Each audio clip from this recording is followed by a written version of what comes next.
Okay, welcome to the DSP tutorial.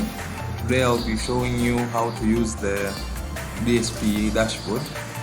So to quickly start, this is our login form where we're going to enter our credentials, which is the username and password. These credentials will be provided to you by the admin or to the SACCOS leader. So as you can see here, we can enter our details. For now, we have already saved them, so I'm going to just input them. As you can see here, we have entered it. You can see the password. Then we are going to log in. Yes, now once we are logged in, we will be taken to the home page. Once we are inside the home page, you will see a lot of data. This just the summary or some of the overview for all the data which is provided inside the system. Where we can see the total number of members, the amount of loans which has been already granted, the amount of savings inside the account, and all the amount of on the number of active users. And we can here when we scroll down, you can see the loans and savings daily trend. You can see the trend of all loans and savings throughout the days. You can see from August and September when the highest amount was and when was the lowest amount. And if we go down, you can see the user account rate, the loans amount rate, and the savings amount rate.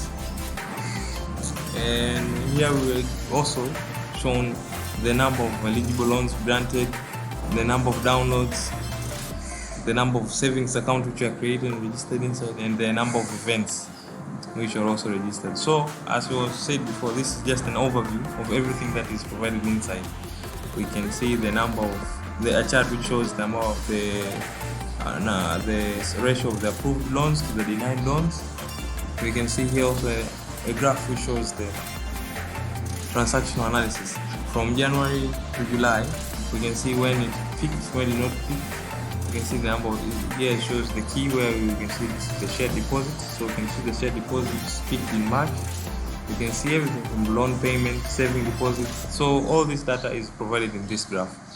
And down below here we can see the amount of transactions which were made and activity. This table just displays the transactions were made and the timestamp.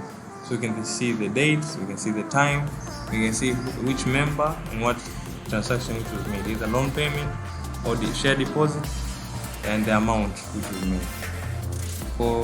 Yes, this is just the home page, how it is. So we go here to our navigation bar, and we can see it has a lot of other components. So we're going to state one by one. So to begin with the members, here we can see the register member option, where once we enter, we can see the form where we can register a new member. When registering a new member, you have this all information where we will fill this form from the username, email, password, gender, the loan committee if you have a loan committee, and you can see the option if you're a member, admin, or a secretary. You can see here if you have a loan committee, it's true or false, you can fill it, and address, contact, every single detail should be formed so that you can create a member. And here we have an option to upload. You can see you can upload your profile picture, so that your account, the new member has a profile picture for his or our account. So once all those fail, we will click this button to create a new member. And yes, this is all for the register new member. So we'll go to the members record. Here in the members record, you'll see all the members which are present or registered inside the system. Yeah, as we scroll here, we see their profile pictures, we see their emails, we see their numbers, and we can see their addresses, and you can see their privileges, and also the timestamp. We also see the buttons which displays the list of actions which can be made. We set the password, we delete the member, to a summary of the user. Yes. So as we scroll down, we see more members. Here you can also use the filter the type of members you want to be displayed. Okay, so we're going to go to the next section, which is the transactions. For the transactions, we're going to enter the loan section. Here we will be displayed with the loan requests. You can see all the uses and the requests which were made. You can see here the details, the loan details, the actions which you can do either to approve or deny the loan request. We can see the status, the loan status, whether the loan is paid or not paid, or it's incomplete, and the amount which was requested or the amount which was paid back. All will be displayed inside this loan request section. And for the savings, once we enter the savings section, which is the savings transaction account, we can see all these account savings for each member inside the system. So inside this table, you can see the names, the fees, and the total savings which each member has, and their loan limits, respective loan limits, together with the date which were date taken for each savings or date for each account. So this is the first page. You can enter the second page where you can see the list of name continues, and you can see all these are active members because this is the account status, and these are the list of actions which you can do. For here you can delete a member or you can delete the savings. So the account will be deleted once you click that. This is the one of the admin quick release. After that, we're going to enter to the accounting section. Here, once we're in the accounting section, we can see a list of reports which we can generate. To begin with, we're going to start with the balance sheet. Here we can see the balance sheet template which we can have, where you can fill all this information with the data you want. Once you have already filled all this information, for example here the assets, you can fill the cash in hand, the checking, and calculate the total. After that, you can fill the liability section, you can fill the equity section together with the net worth section. Once you get all the totals, you will choose where to generate the sheet. After generating the sheet, you will be granted an option to download the sheet, and once you download the sheet, you have it acquired on your device. Yes, this is for the balance sheet section. Then we move into the ledger section. Once we're in the ledger section, you can see we have an option a box to fill in the date from the beginning date to the last date for selecting for creating the ledger info. Once we select the date, the beginning date. So after we have done this, the system automatically calculates all the loans repaid, membership fee, everything will be calculated. So once you come in this section, you can only generate the sheet, and the sheet will be generated where you can see it. And after you have already accessed the information, you will be given an option to download it. Yeah. So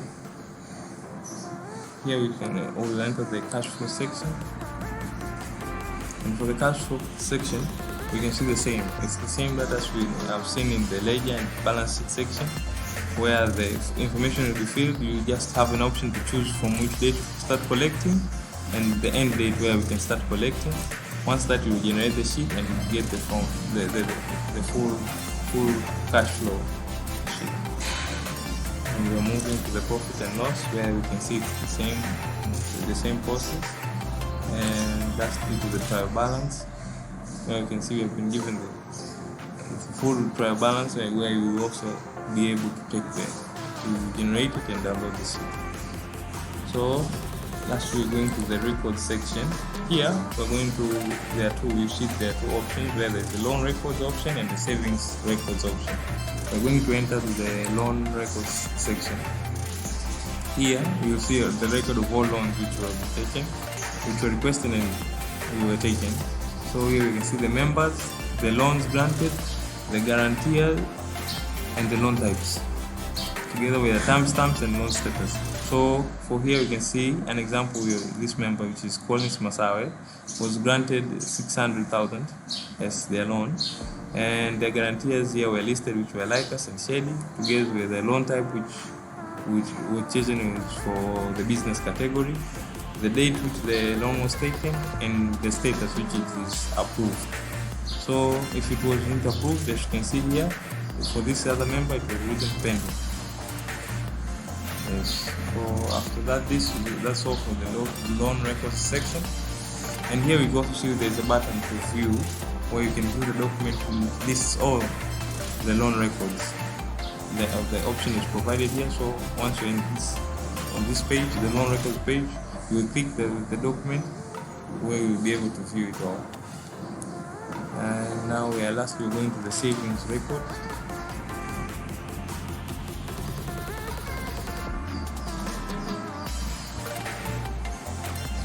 So similarly to the loan record section, you can see it also lists members together with their entry fee, which they provided, and their respective loan limits, together with the dates and the account status.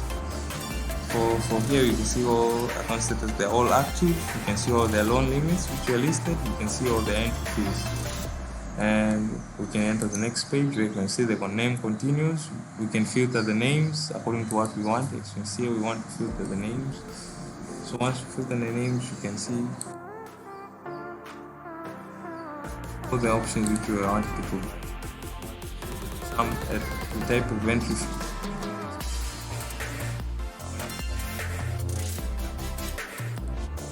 I think the amount is 600. We type, you can see the members are filtered according to them. For 60 listed here. That's all. That's all for the savings record. Now we're going to go back to the home page. I will show you the profile. Here you can see you can do the. Here we can update the profile. The current profile is this one. You can see the username, you can see the email, and you see you get an option to current password and hit the. Here you can update the profile. So this is the DSP profile. We're going to go back to the home page. So yes, that's all. These are all the components which are present inside the DSP dashboard. Once you've already been familiarized with all the options which are granted to you, you will be able to use it and perform all the specific functions which you want to be granted. So once I've finished with all the sections, there's a logout option on top here, as you can see it. When we click the logout option, we will be logged out. And yes, so thank you for listening and stay tuned.